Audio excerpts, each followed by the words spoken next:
Magandang gabi po sa bawat isa po sa atin. And gusto ko lamang pong sabihin na, sige nga po, batiin nga po natin yung ating mga katabi ng isang maganda at pinagpaling gabi. Yan. So, ano po sabi?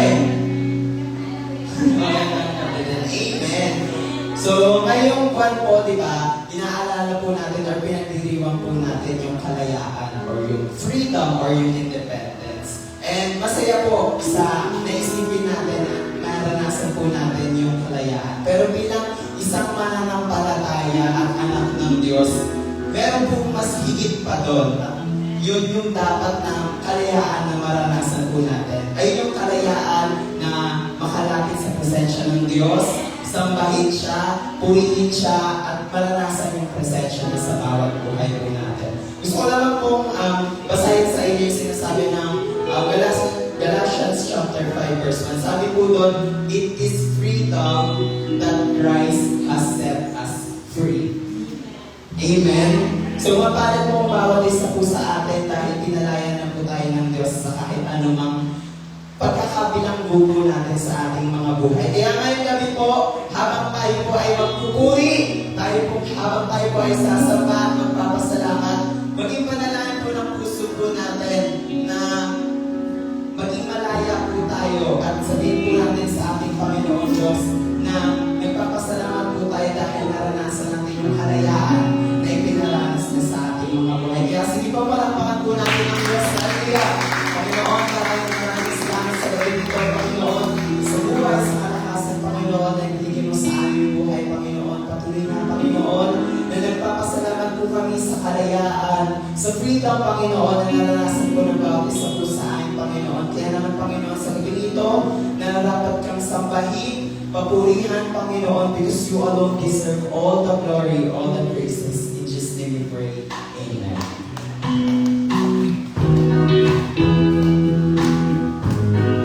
Sige po, sa gabi po dito, purihin at sambahin po natin ang ating Panginoon.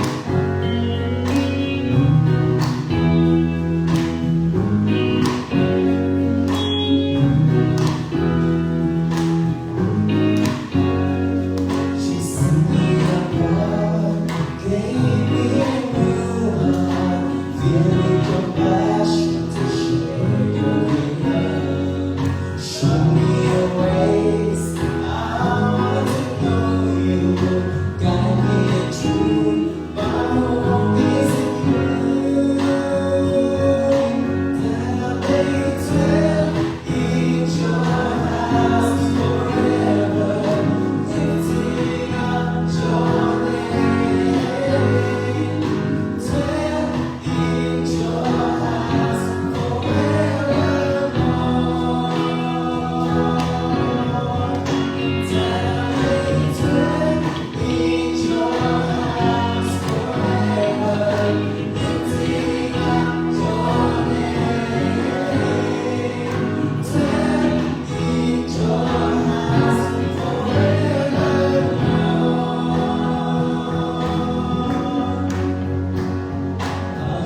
future. But there's one certain po sa ating Panginoon.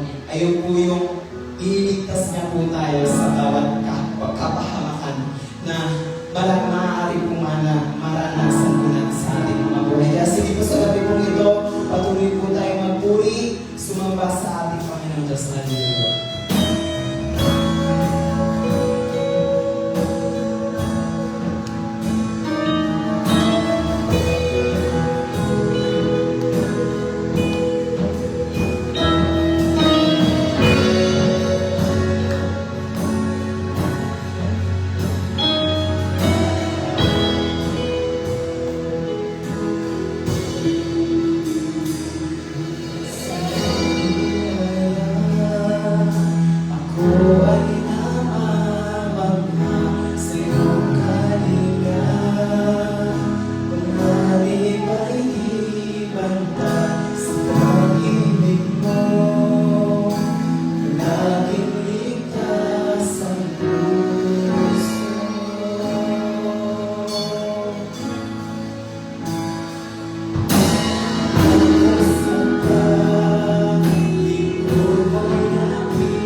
Panginoon Diyos. Kaya naman sa iyo po ang lahat ng pinakamataas na papuri.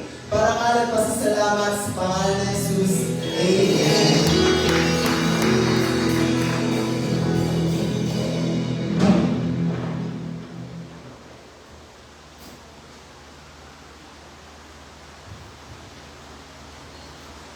Tayo sa worship. Masarap. Sumula sa Diyos. Sarap. Bakit na ako umiyak eh. Kasi pininabitin talaga. Ngayon naman po dadako tayo sa mga pasasalamat. Testimony. Sino po bang gusto mag-testimony? One week nagdaan. Yan, sa buhay po ni Drew. Thank God po. Sa Diyos ko po binabalik ang lahat ng pagkawit para nga po pag-usap. Ngayon po ako nakabalik ulit sa pag-lead. Medyo na-shock po ako sa mga nangyari. Pero nagpapasalamat po ako sa Panginoon Diyos kasi muli niya pong ginamit yung buhay ko. Habang bakasyon pa po ako. And yun po yung pinagpapasalamat ko sa Panginoon Diyos kasi bakasyon na po ako and nakagraduate na po ako nung nakaraang pang Wednesday. And yun, nagpapasalamat po ako sa Panginoon Diyos kasi sa loob nga ng 4 na taon, naranasan ko talaga yung kaligtasan, kalayaan, pag-iingat niya, yung love, yung wisdom, and knowledge, understanding na namumula sa kanya sa pag-aaral ko. And gusto ko lang ibalik sa kanya talaga lahat ng pagpunit parangal kasi sa utak ko ngayon, wala sa utak ko yung gusto kong mabakante. Gusto ko ngayon makapagtrabaho na talaga. Nandun talaga yung eagerness ko na makapag-provide na sa family, yun, sa church, sa sarili ko. yun talaga yun, nandun talaga yung eagerness ko na gusto ko na magtrabaho. Pero, pinagdadasan ko sa Panginoon Diyos kasi most of the firms ko, kung hindi niyo po alam, yung most of the firms ko, yung mga local firms ko, ay matatagpuan ko sa Manila, sa Makati, sa Taguig. So, sa 3 places, tsaka sa Alabang po. So, sa 4 na places na po yun, doon lang ako pwedeng mamili ng pwede kong lugaran na trabaho. And pinag-pray ko pa siya sa Panginoon Diyos na nawa makahanap ako ng local firm dito sa Cavite or kaya yung schedule, di ba? Mas maging maluwag siya every Thursday, every Saturday, and every Sunday. Yun po talaga yung pinag-pray ko as of now. Kasi yun nga, sabi ko nga, parang kakabalik ko lang tapos sa paghahanap ko ng trabaho, aalis din na naman ako. And yun, nagpapasalamat ako sa Panginoon Diyos kasi nandun pa din yung eagerness ko and yung compassion ko dun sa ministry na binigay niyo sa buhay ko. And nagpapasalamat ako sa Panginoon Diyos, yun, sa graduation namin kasi medyo nung graduation namin, hindi namin alam na ganun yung mangyayari. Naging on time. Mahaba po yung medyo inintay namin yung mga graduates. So, yung mga itsura po namin, para na po kami, hindi na po kami fresh graduate. Graduate naman po kami noong that time. So, yun, pero nagpapasalamat ako sa Panginoon kasi during nung time na nasa graduation na kami, ang bilis lang pala nung facing hindi po kasi namin siya na-practice nung nag-rehearsal po kami. Yung buong time yung gagawin sa graduation. So, hindi po namin na-expect na, sobrang bilis ng pagkalipat po ng tasan namin. Wow, officially graduate na po kami. Tapos pagkakuha po ng diploma po namin, may nakasulat na po doon na name. And yun, nakakatuwa lang kasi sa bilis ng yun, hindi lang po siya, ganun siya kabilis. Pero yung 4 na taon na yun, ay iningatan ako ng Panginoon sa college. Tapos 6 years sa high school, then 6 years din sa elementary, tapos 1 year sa kinder. Nandun talaga yung provision ng Lord, yung pagpapala niya, yung goodness niya, yung kindness niya, yung mercy niya. Lalo-lalo na sa buhay ko kasi sabi ko nga hindi naman po kami ganun kayaman para mag-private ako. Sa PC pa talaga nag-aaral no? Yun, sobrang laki po talaga ng tuition niya. Kapag susumahin mo po lahat ng tuition ko sa 4 na taon, lumagpas na po siya ng 100,000 talaga. Kaya nagpapasalamat ako sa Panginoon kasi parang iniisip ko, wala pa rin napagtagumpayan niyo ng mama ko, ng mga tita ko, ng self ko. Yun, paano siya nangyari sa loob ng 4 na taon?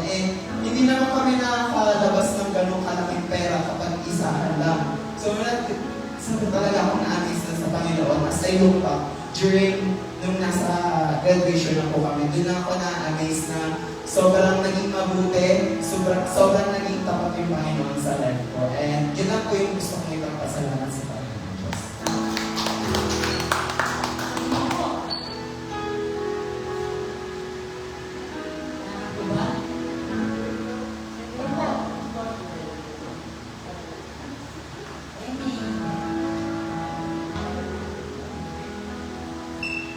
Amen. So, ako din po, nagsuggest ko po binabalik lahat ng papuri at masasalamat.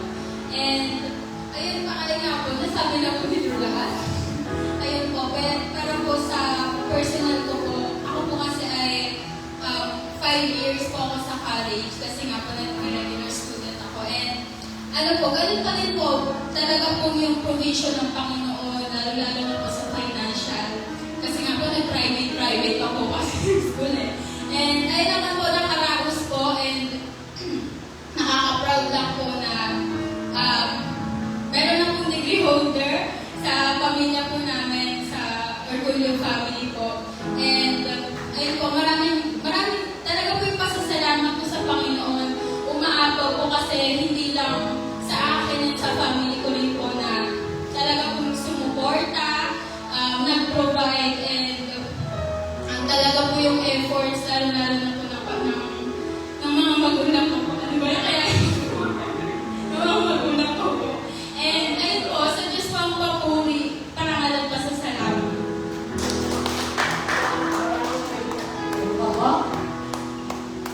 Kung wala na. Ako nakaka-relate din ako dyan. Ako nga, nag-graduate din sa PICC ng pangalan ko. Back to last year pa. Alam mo, hindi ako parang kumakayo ko, proud parent ako kung talagang makapagpatapos na ko. Galing pa ako ng Macau, bilang ako para sa graduation. Kaya sabi nga ng anak ko panganay, ito lang Yankee na nakikisyo na siya sa Canada. Kung ba napapasalamat ako sa iyo. Kasi pinag-aral mo ako, tapos mo ako ng college. Kasi malaking puhunan ko talaga ang tapos ng kolehiyo. Ay sa ibang bansa ako, makakawa kayo agad ng trabaho. Yan lang po talaga pinasasalamat ko. Kaya kayo, proud din yung mga parents ko sa inyo. Alam mo ba? Kasi nalilili ako dyan. Nakapagtatapos ako ng 2 anak. Yung pangatlo lang, hindi ko tapos. Natigal pa rin sa kanya natin ng yun. Wala na po na magpapasalamat. Tayo po lahat ay tumayo sa buhay ng ating Sister Janet, na mag-ahaya, ng kanyang salita. Palapakan po natin.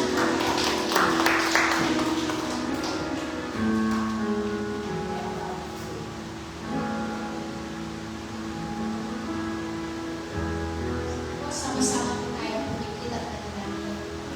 Ilang Diyos, mga kapangyarihan sa lahat. Maraming salamat po, Diyos. At patuloy kami, O God, na yung pinamahal, iniibig, kinakalinga, Panginoon Diyos. Salamat sa bawat pagkakataon dahil dito muli, Lord God.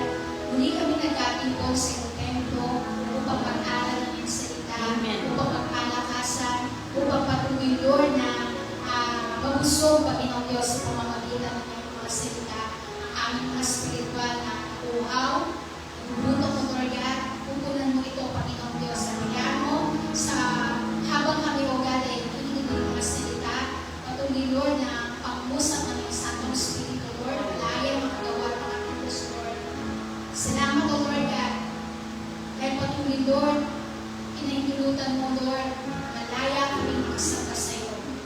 Malaya namin express, Lord God, kung gaano ka, Panginoon Diyos, kabuti at katapat sa amin sa buhay. Kaya walang dahilan, Panginoon Diyos, upang hindi kami magbalik ng mabuti para nga lang masasalamat. Sapagkat ikaw ang kapangyarihang Diyos, ikaw ang dakilang Diyos, ikaw ang higit sa lahat, Panginoon Diyos. Nagpuli ka namin, nasasalamatan ka namin, O Diyos, ang kami po ang lahat ito sa pangalan ng aming Panginoon Jesus. Amen and amen. Sige po, salamat po. Salamat po sa Panginoon Diyos. Salamat dahil patuloy natin nararanasan yung kalayaan ng pagsamba, kalayaan ng umawit, magpuri, magpasalamat sa lahat ng bagay na ginagawa niya sa ating mga buhay. At kung nga kanina, habang nakikinig ako ng mga testimony, po, Lord, PCU rin. PCU rin, sana po, Lord, malagpasan din namin yung nalagpasan ng mga magulang ng mga batang ito. Makapagtapos din kami ulit. Kasi nakatapos na kami ng 2 anak eh. Ito na naman niya, pag nag-uumpisa na naman kami. Pero sa tulong at biyaya ng Panginoon Diyos at provision niya, mangyayari ang lahat ng ito. Salamat sa Panginoon Diyos. Sabi niya, no, yung kalayaan na patuloy na ma-express natin kung gaano kabuti at katapat ang Panginoon Diyos. At may kaugnayan po ito sa ating pong pag-aaralan sa gabi nito. Sabi nga po, ating pong talakayin, true freedom from independence to inner liberty from Galatians chapter 5 verse 1. Pagpalain po ng Panginoon Diyos sa kanyang mga salita. Sabi po dito, stand fast therefore in the liberty by which Christ has made us free, and do not be entangled again with the yoke of bondage. Malaya na tayo dahil pinalaya na tayo ni Kristo. Kaya magpakatatag kayo at huwag nang paalipin pang muli. Amen? Malaya na tayo. Dahil pinalaya tayo ni Kristo, kaya magpakatatag tayo, kayo, at huwag nang paalipin pang muli. Amen? Kalayaan. A true freedom from independence to inner liberty. Isang trivia lang po, ano? Alam niyo po ba na Independence Day, yamang bukas po, isa-celebrate po natin yung 128 years ng Independence Day ng Philippines. Sabi nga no, ang Independence Day daw po used to be celebrated tuwing July 4, not June 12. Yun po yung dati kasi na-celebrate natin is July 4, not June 12. Sa maraming taon, ipinagdiriwang po ng mga Pilipino ang kanilang kalayaan tuwing July 4. Ang petsa kung kailan opisyal na ginawa po ng United States ang kasarinlan o kalayaan ng Pilipinas noong 1946. Ang petsa nito, sabi nga no, doon na ibinigay ng United States from 1946. But in 1962, President Estado Macapagal signed the proclamations moving the date to June 12. Bakit po kaya? Sabi niya, no, sinay, pinirmahan yung proclamation ni President Estado Macapagal na maging June 12 na daw po yung isi-celebrate natin yung Independence Day. Bakit daw po? Because June 12, 1898 is the day General Emilio Aguinaldo first declared our freedom from Spanish rule in Cavite. Kasi nung panahon na po yun, talagang nasakop po tayo ng mga Espanyol, ng mga Spanish. Kaya June 12, 1898 is the day that General Emilio Aguinaldo first declared. Talagang lihitimo na diniklara na yung ating kalayaan mula sa pagkakaalipin po ng mga Spanish rule doon po sa Cavite, Cavite. Ang pagbabago nito ay nagpapaalala po sa ating lahat na nagsimula ang tunay na kalayaan kapag ipinahayag ito ng mga tao para sa kanilang sarili. Hindi lang para makapagbigay ito o hindi lang kapag ibinigay ito ng iba. Meaning, it comes from our heart. Yung pagpapahayag ng kalayaan. Another trivia po, yung first love po, yung ating pambansang watawat, sabi nga it was itinahi po ito in Hong Kong by Marcel Agagsillo, her daughter Lorena and Delfina Herbosa de Natividad. Sila po yung tumanin noon ng patro po sa Hong Kong. And it was completed in May 1898 and broke back. Muling ibinalik po ito sa Pilipinas. Kaya ito po yung trivia kung paano po nagsimula o paano nabuo yung ating first Filipino flag. At sabi nga po, yung meaning daw po ng flag colors na nakikita po natin, the blue one stands for peace and truth and justice. The red one is patriotism and valor o pagiging makabayan at yung kaligtingan. Yung tatlo yung white triangle po symbolizes liberty, equality, and brotherhood. At yung tatlong bituin ko, Luzon, Visayas, and Mindanao. At yung araw, sabi nga, ito yung 8 provinces that revolted against Spain. So, ito po yung 8 probinsya na nag-aklas po against the Spanish. So, another po, yung ating pong national anthem was originally po instrumental lang po yun.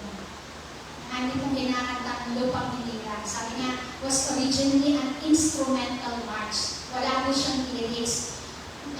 What we now sing as Lupang Hinirang, yung kinakanta po natin ngayon na, was first played as the March National Filipina by the San Francisco de Malabon Band.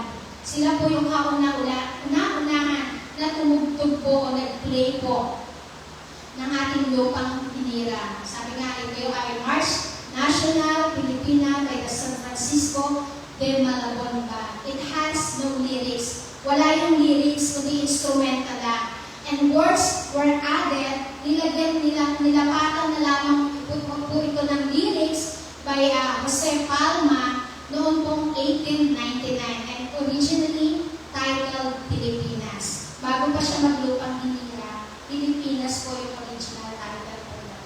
So, some trivia lang po yan para po sa ating Independence Day na tuwing taon-taon na ating pong sineselebrate.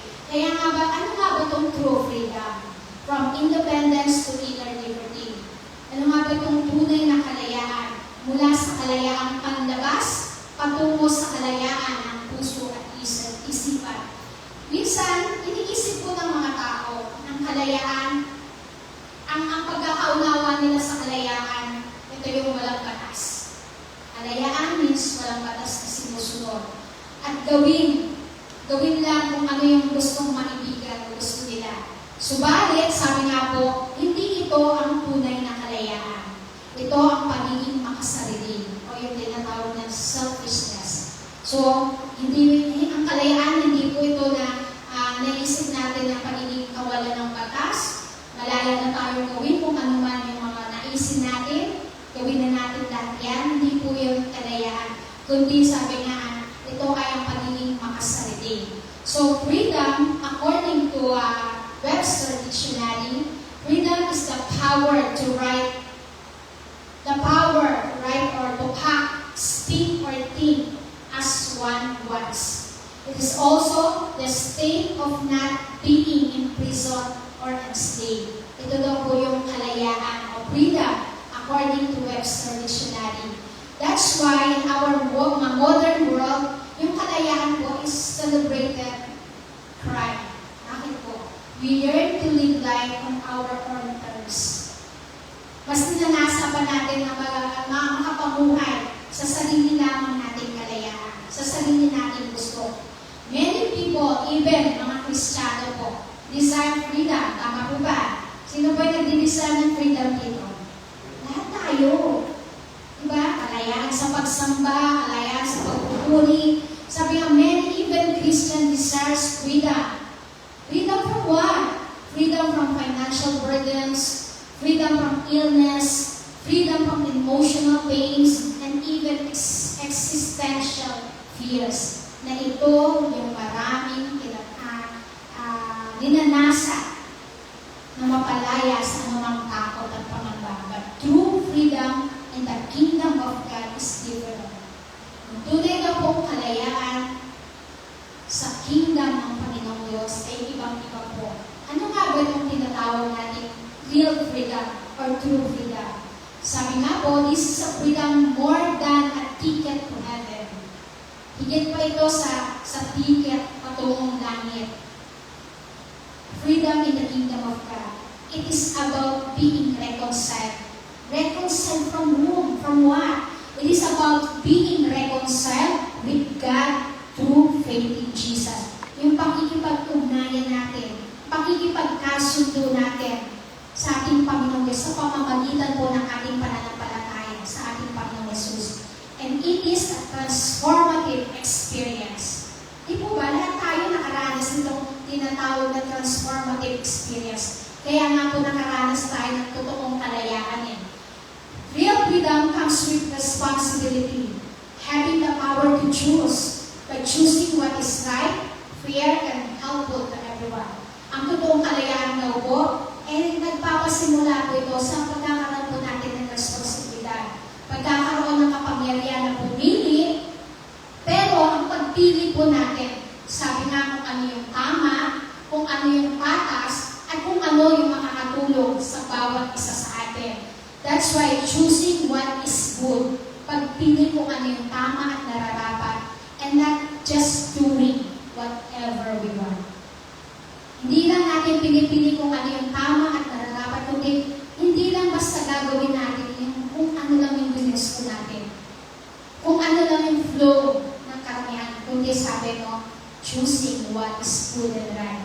So, we are free so that we can build each other up and not tear each other down. Kaya nga tayo malaya. Kasi we are free so that malaya tayo para patuloy po tayo magpalakasan sa bawat isa, i-build up natin ang bawat isa, at hindi para saktan, wasakin, at ibagsak ang bawat isa. That is the real thing. Not to tear down. Kasi ang tunay na kalayaan, pinagbubuklod po tayo nito. Tulad po ng mensahe ng nakaraan, kung paano natin naranasan yung unity in spirit, unity in kasi nandoon, naranasan natin yung totoong kalayaan, kaya meron din tayong pagkakaisa sa Espiritu.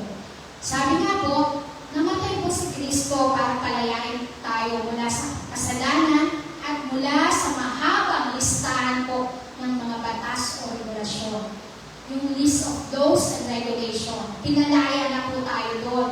Kaya nga nandyan ang Panginoon Kristo eh. Dumating si Kristo para po palayain po tayo. Ikaw, ako, tayong lahat. Ito yung naranasan nating kalayaan. Hindi para maging malaya tayo na gawin ano man yung gusto natin gawin. Kundi kung magkagayon man, parang ibinabalik lang tayo nito sa pagkakaalipin sa ating mga sariling pagnanasa. Kung wala po yung kalayaan na binigay ni Kristo sa atin, babalik at babalik lang tayo saan? Sa ating pagiging makasarili. Makasarili saan? Sa lahat ng bagay. Nakikita man natin, nahawakan man natin, mga bagay na dinidesire natin.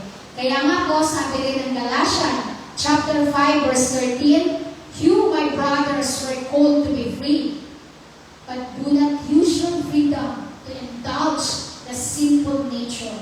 Rather, serve one another in love." Si Apostol Pablo po, nagkaroon po ng distinguish between freedom to sin, freedom from sin, and freedom to serve. Ano nga ba po yung pagkakaiba nito? Freedom to sin. Sabi po dito, pag sinabing freedom to sin, is the power to break free from destructive chains, allowing you to live a purposeful. Freedom to sin is no freedom. Freedom to sin is no freedom at all. Yan po yung ibig sabihin ng freedom to sin. No freedom at all. It is slave to Satan. Ginagawa tayong alipin, nino po, ng kaaway ni Satan. It ends in slavery kasi sabi ng John chapter 8 verse 34, "Anyone who is sin is slave to sin." Sino man daw po ang nagkakasala ay alipin po ng kasalanan. That is the freedom to sin. Meaning, no freedom at all. Talagang totally walang kalayaan. But freedom from sin is the power to break free from destructive chains, allowing you to live a purposeful, healthy life. What would lead you to?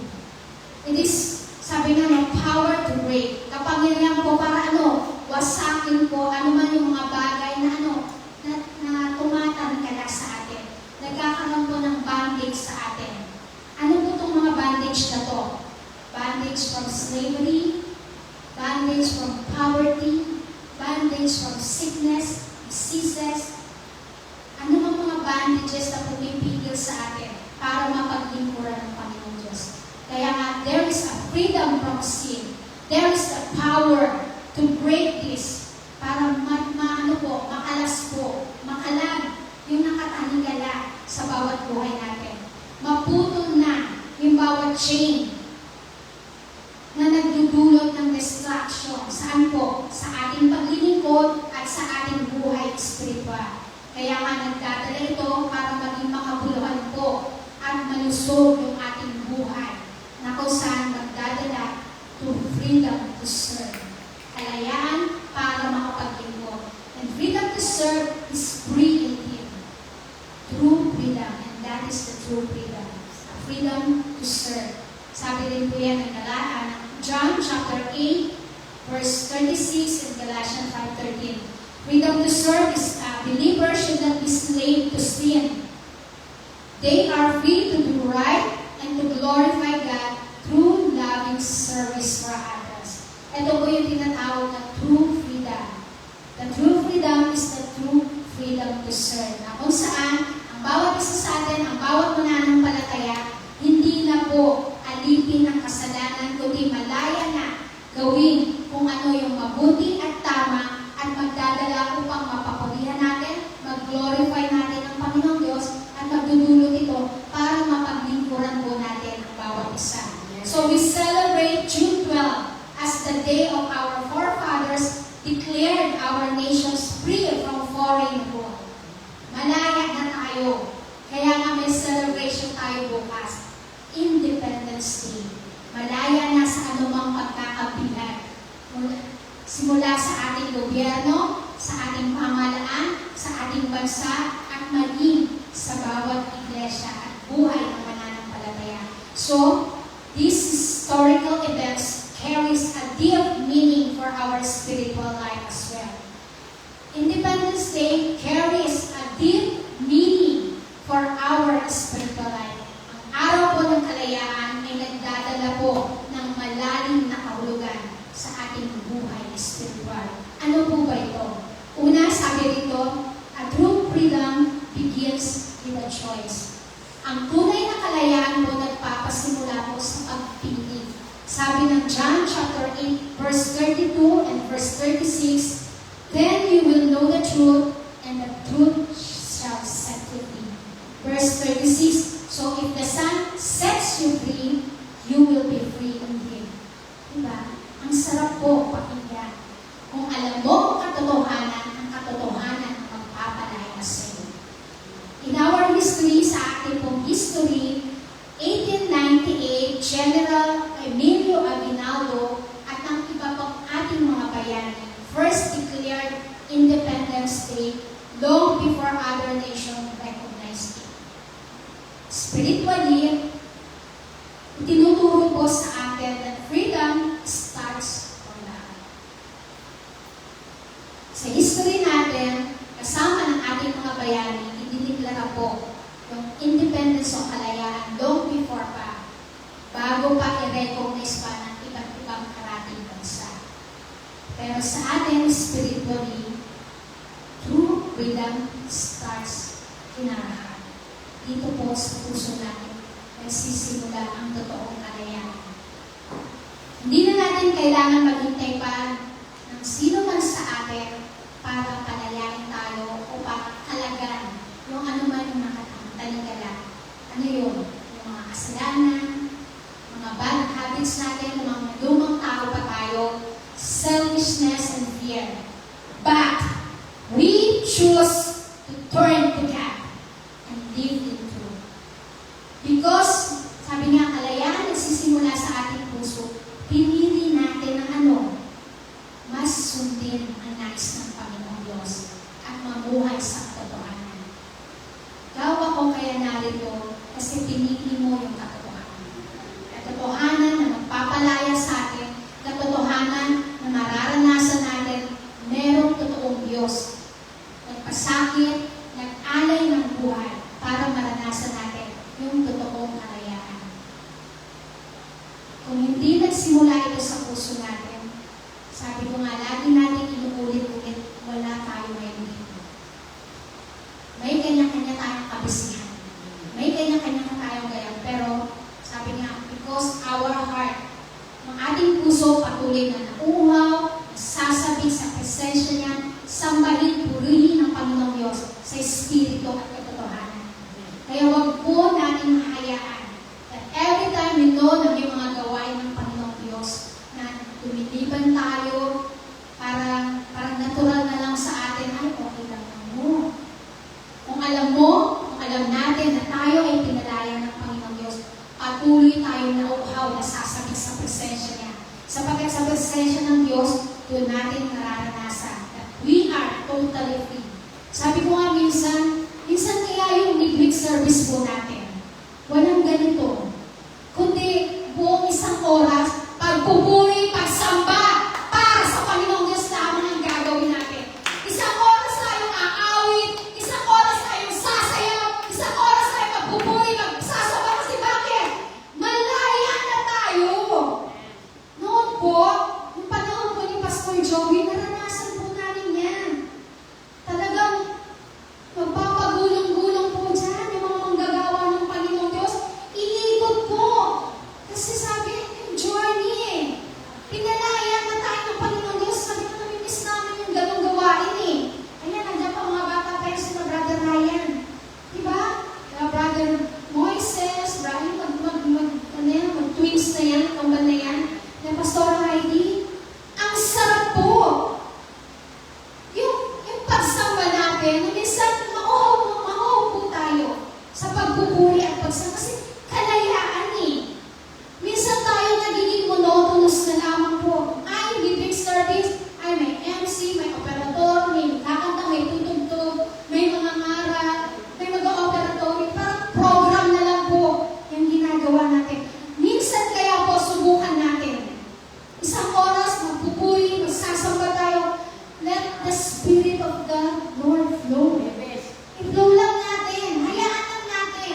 Ang sarap po. Iiyak tayo hindi dahil sa maraming problema. Iiyak tayo hindi dahil meron tayong pangangailangan. Iiyak tayo dahil mabuti ang Diyos. Dahil tapat ang Diyos. Dahil ang dami niyang ginagawa sa buhay natin. Na kahit minsan, tayo na yung nagkukulang, pero ang Diyos kailanman hindi nagkukulang sa atin. Kaya minsan po, subukan po natin yan. Yung malayang pagpupuri at pagsamba para lamang sa Panginoong Diyos. Sige po, walang pagpupuri sa Panginoong Diyos. Ang sarap po yun. Sabi na, hindi na tayo naghihintay pa na palayain tayo ng sino man. Kasi, andyan na nga ang Panginoong Jesus eh. Inalay na nga niya yung buhay niya para sa atin eh. Para maranasan natin yung totoong kalayaan.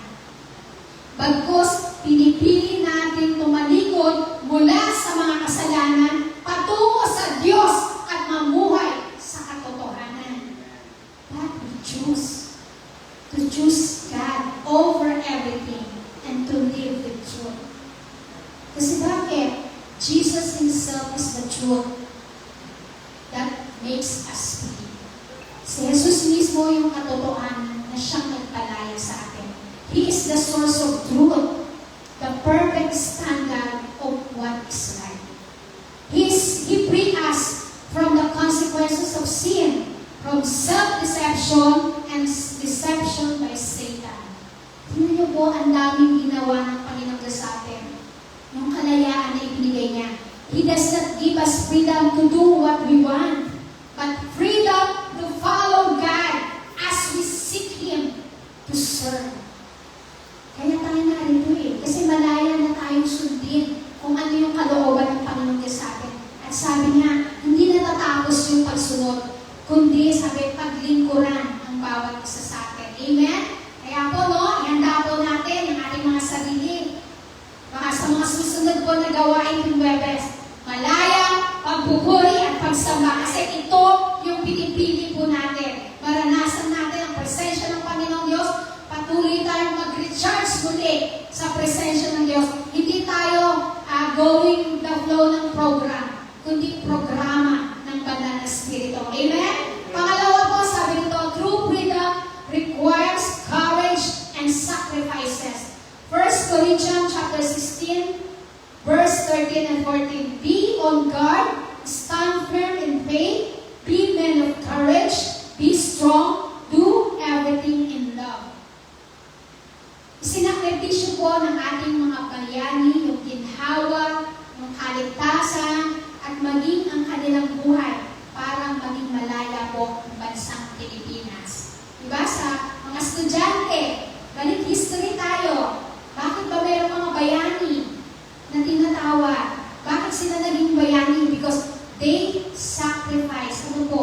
ginhawa na meron sila, kaligtasan, itataabon sila sa iba't ibang lugar para humarap sa gera. Hindi nila alam kung makababalik pa sila ng buhay o bangkay na lang.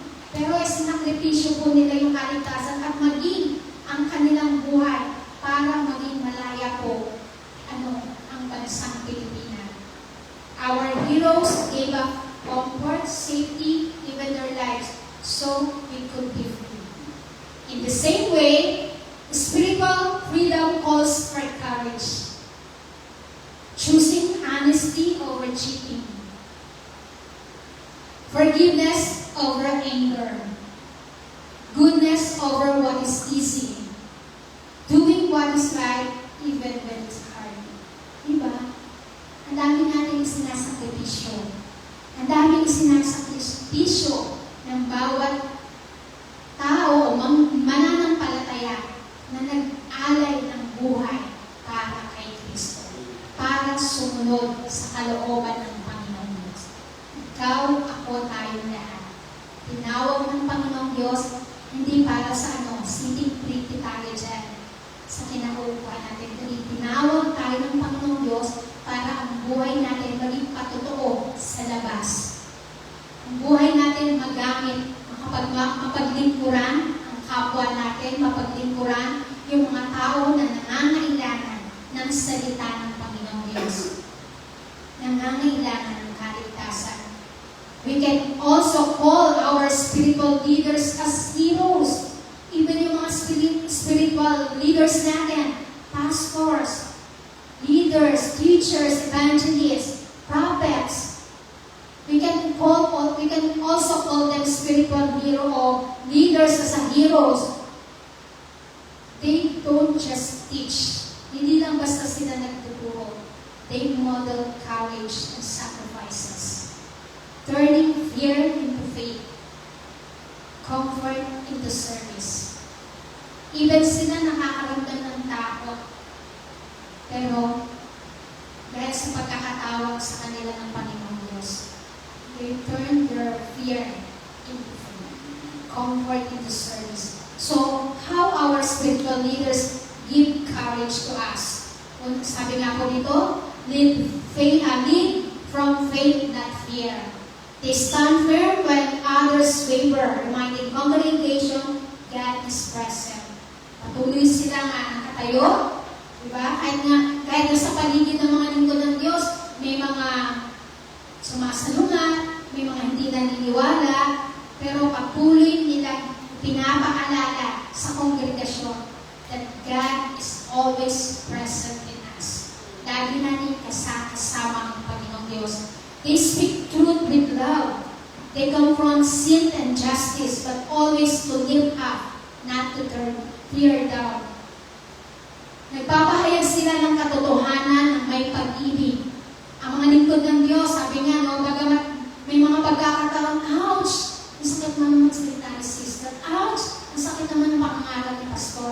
Pero sabi nga, yung mga leaders natin, even in our ministries, they speak truth with love. Tinuturo nito yung katotohanan na may pag-ibig. Hindi basta lang tayo nire-review. Sabi nga, open review is better than secret love. Ano yung pipiliin natin? Sige lang sis, kahit nagkakamali lang, sige lang, ang galing mo. Ito-tolerate tayo? O yung leaders na, kapatid, mali na yan. Hindi yan gusto ng Panginoong Diyos. Kapatid, tama mo yung pamumuhay mo. Ako saan nagdidig ito? Saan? Sa buhay na nais natin at sa buhay na walang hanggan ay pinibigay sa atin ng Panginoong Diyos.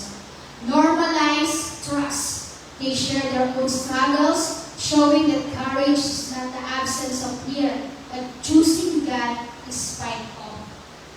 Pag sinabing normalize trust, even ang mga lingkod ng Diyos, sabi nga they have their own struggles. Pero yung struggles na nararanasan nila, hindi ito magdadala para kaawaan natin yung mga lingkod ng Diyos. Kundi, nag-share sila ng mga struggles, ng mga problema nila, para i-lift up ang bawat isa.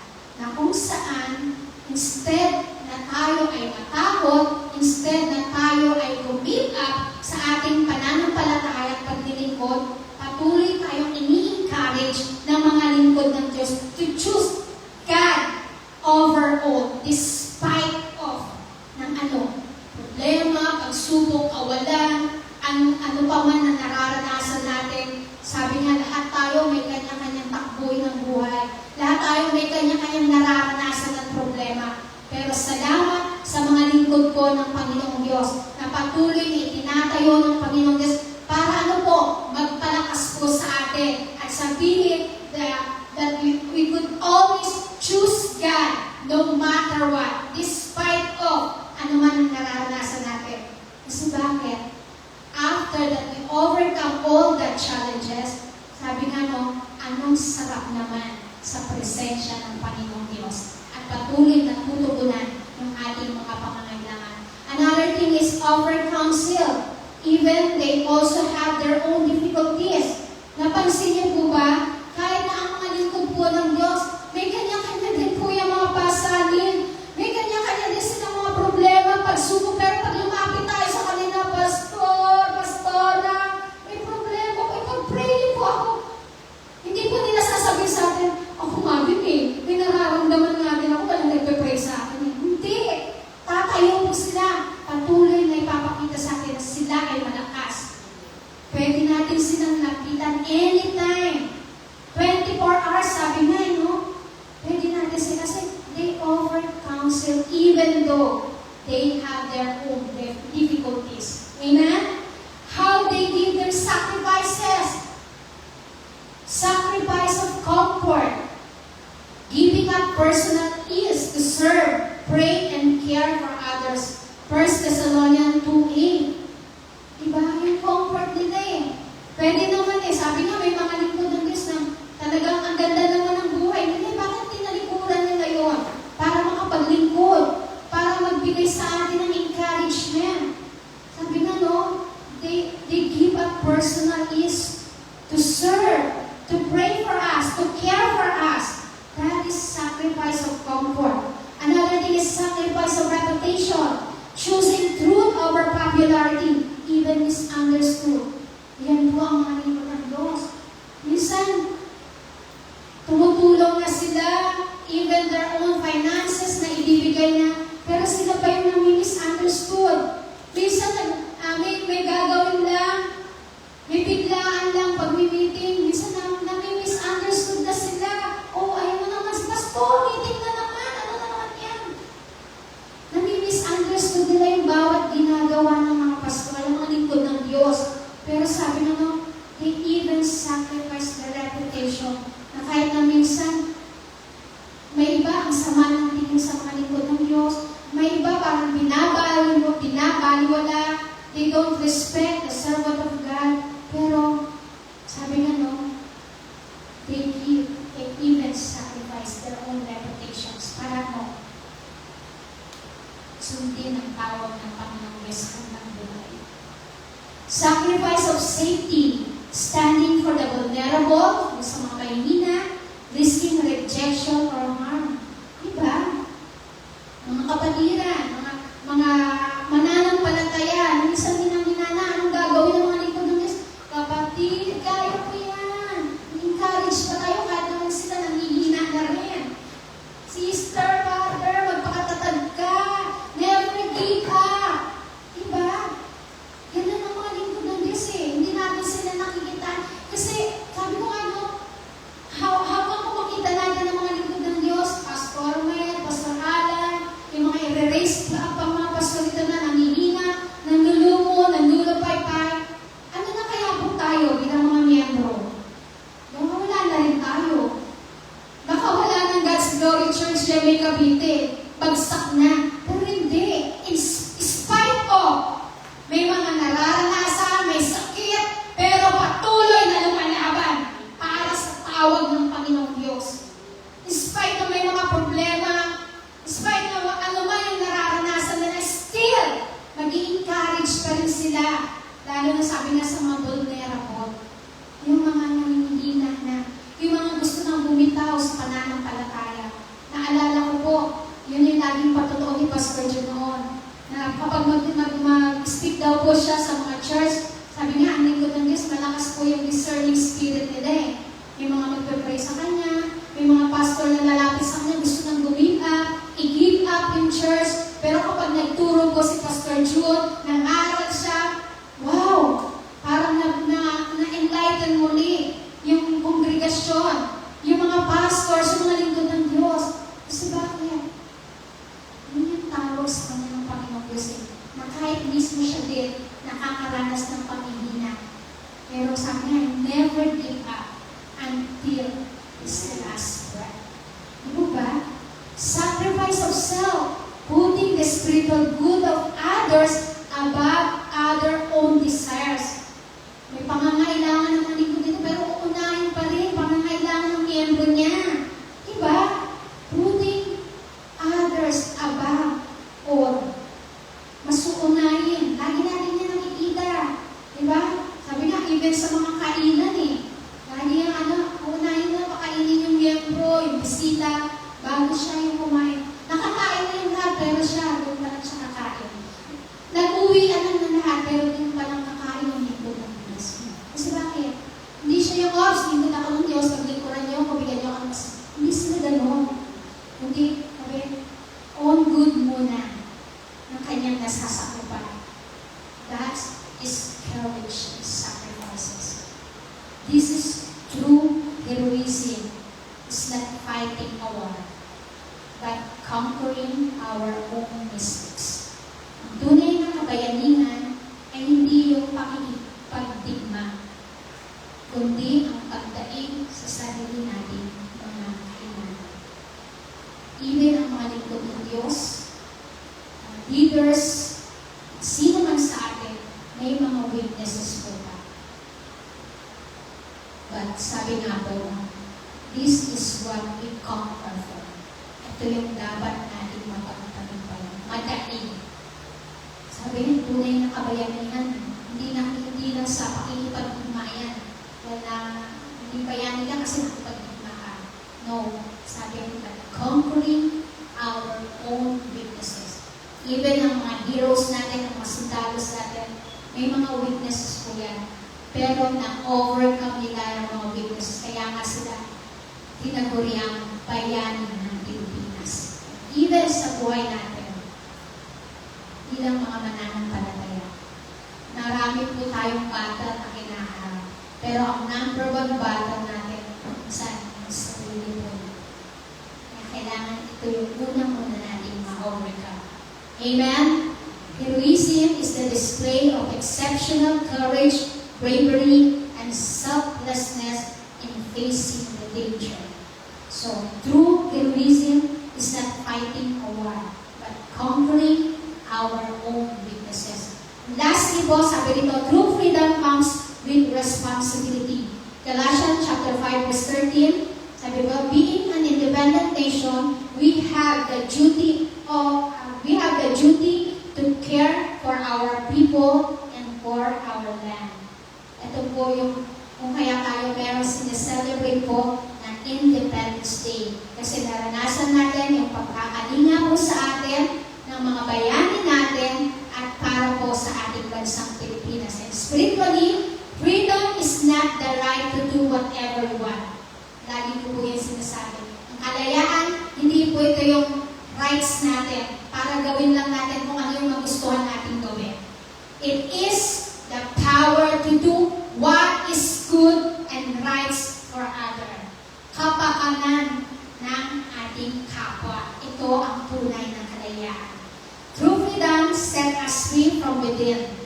Kalayaan mula sa ating kalooban, mula sa ating mga puso. Kaya nga po, this freedom is not a license for self-indulgence, but a call to serve others and reflect and live a life that reflects Christ in our love.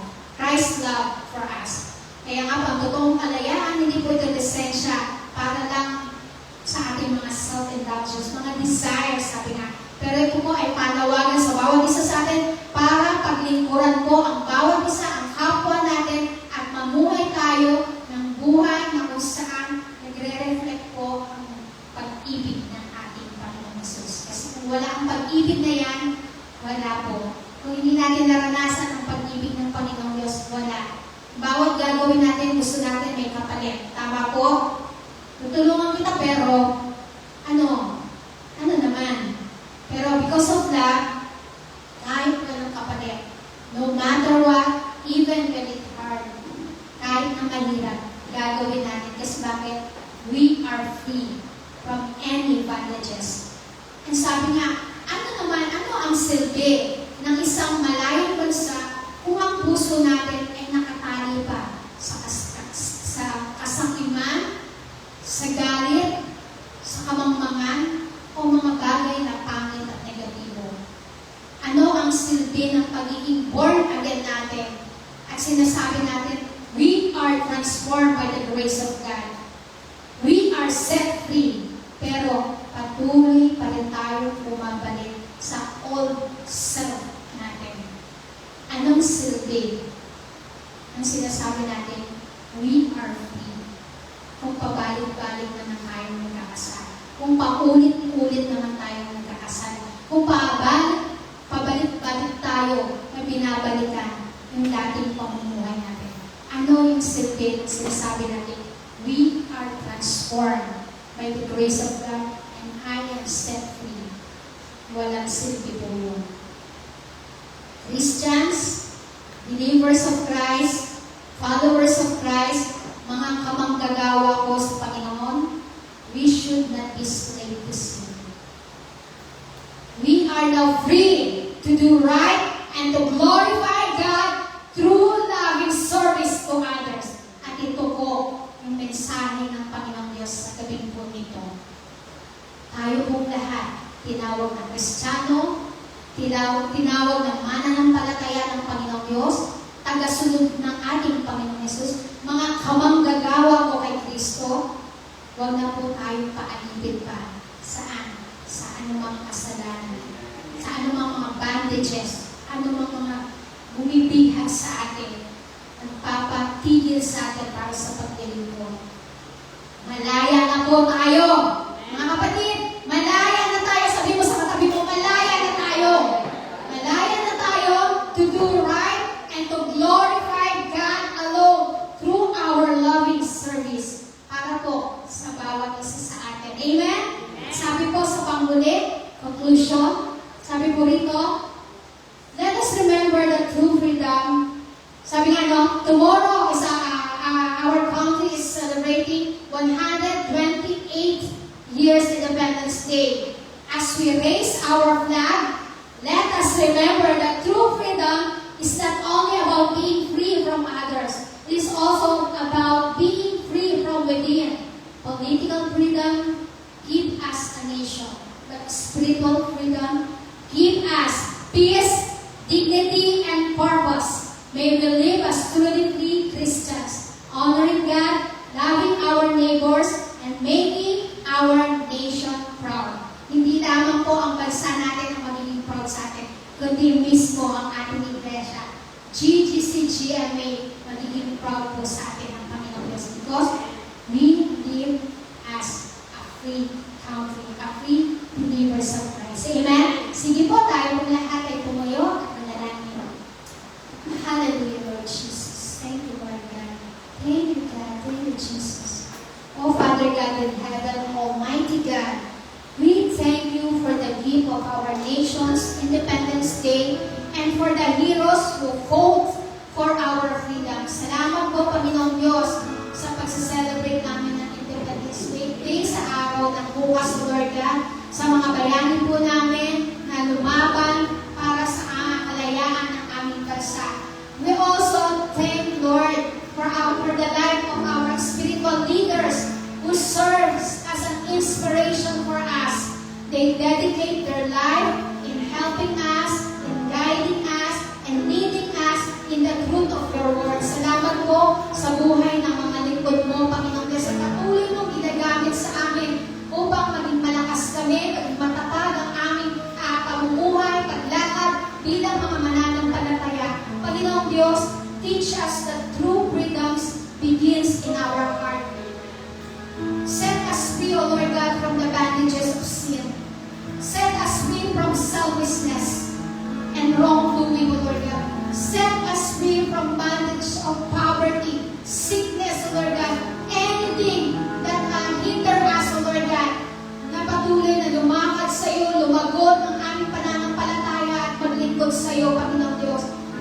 teach us the true freedom, so Lord God, ay nagsisimula sa aming puso, Lord God. Give us the courage to choose what is right, the wisdom to live with integrity, O Lord God, and the love to serve others. Panginoong Diyos, tulungan mo po kami, O Lord God, na patuloy na mapaglingkuran namin ang bawat isa sa amin, ang aming kapwa. Mahalin namin ito, Lord God, nang walang pag-aalinlangan, Panginoong Diyos, upang makita ang tunay sa aming mga buhay. Mag-reflect, Panginoong Diyos, yung pag-ibig na mula sa iyo, Lord God. Panginoon, grant them wisdom to make decisions, Lord God, even our country, yung mga namiminuno sa amin, yung aming mga government officials, Lord God. Lord, give them or grant them wisdoms to make decisions that truly serve the common good, not for personal gain and interest. Give them integrity to be honest, transparent, and accountable in all their duties. Fill their hearts with compassion so that they may listen to the poor, protect the vulnerable, and uphold the rights of every Pilipino, Panginoong Diyos. Lalo na po sa nangyayari po sa aming gobyerno ngayon, sa aming bansa, sa aming mga political leaders, sa aming mga government officials. Panginoong Diyos, tulungan mo po sila. Pagliwanagin mo po ang kanilang mga kaisipan na, Lord God. Grant them wisdom to make decisions, O Lord God, that they truly serve the common good, O Lord, and not their own personal motives and interests, Panginoong Diyos. Lord, patuloy kang gumawa at kumilos, O Lord God, sa aming pupasapin, sa aming gobyerno, sa aming judiciary system, legislative system, sa executive system, Panginoong Diyos. Lord, pakialaman mo ang lahat ng ito, Lord God, upang tunay at totoong maranasan ng bansang Pilipinas, Lord God, ang tunay na kalayaan, Panginoong Diyos, from any bondages, Panginoon. Salamat po, Lord God, for setting us free, O Lord God, to continue to enjoy the freedom, O Lord God, the freedom to serve you, the freedom to praise you, to worship you, O Lord God, the freedom, O Lord God, to express our living, longing, and desire, O Lord God, para ikaw, Panginoong Diyos, ay aming mapaglingkuran. Panginoon, maraming salamat po, Lord God. Hayaan mo, Panginoong Diyos, na baunin namin ang iyong mga salita, Panginoong Diyos. Paglabas namin, O Lord God, sa templo nito, punuin mo ang aming puso, ang aming kaisipan na nag-uumapaw ng kagalangan, kapayapaan, at patuloy, Lord, tunay ng malaya na, Panginoong Diyos, sa anumang mga bagay na nagpapabihan sa amin, O Lord God. Lord, patuloy ng selo ang lahat po ng aming napag-aralan sa gabi nito, mga kapatid po, Lord God. Magrewa po ang lahat ng ito sa aming buhay pananampalataya. Salamat po, Panginoong Diyos. Salamat po. Pinupuri ka namin, pinasasalamatan ka namin. Mahal natin patuloy sa aming kabuhay. Po nga